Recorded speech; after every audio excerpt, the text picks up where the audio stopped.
আমরা সবাই কালকে রাতে গেছিলাম ছোট্ট একটা ভাইয়ের বাড়িতে, আর ওখানে যে দেখি যে ছোট্ট ছোট্ট ভাইগুলো চলে আসছে এখানে বেলুন ফুলানোর জন্য। তারপরে এগুলো আমার হাতে দিয়ে বলে, সো যেখানে করবে কেক কাটা ওইখানে যেতে ডেকোরেশন কর, আর এইখানে করবো আমি ডেকোরেশন। আর দেখতে পাচ্ছ, সো প্রথমে আমি এটা লাগিয়ে দিলাম, আর সো এরকম করে ডেকোরেশন করলাম। সো একটু ভিডিও করার টাইম পেলাম না, আর দেখতে পাচ্ছ সো এখানে আনা হলো কেক, আর এটা আমাদের লাস্ট ডেকোরেশন। আর এখানে আসছিল ছোট ছোট কয়েকটা ভাই, আর সবার মাথায় আসছিল একটা করে টুপি। তারপর আমি নিলাম একটা টুপি, আর দেখতে পাচ্ছ ছবিটা ছিল যার বার্থডে তার। আর দেখতে পাচ্ছ সবাই এখানে চলে আসলো অস্তে অস্তে, আর এখানে চলে আসলো ভাইটাও, আর ভাইটা কিন্তু বসাই দিয়ে তারপরে স্টার্ট করলো কেক কাটা। আর ভাইয়ের এখানে কেক কাটা কমপ্লিট হয়ে গেল।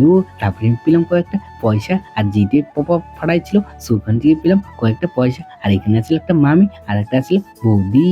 আর দেখতে পাচ্ছ সো টাবিগুলো ছিটালাম, আর ছিটানোর পরে সবগুলো পড়লো ফ্যানের মাঝখানে। কেক কাটার পরে সব বেলুনগুলো যা ছিল সাজানো সবগুলো সবাই একটা করে ছিঁড়ে ছিঁড়ে নিয়ে যাচ্ছিল, আর সবগুলো এত কষ্ট করার পর এরকম ছিঁড়ে নিয়ে গেলে একটু খারাপ লাগে।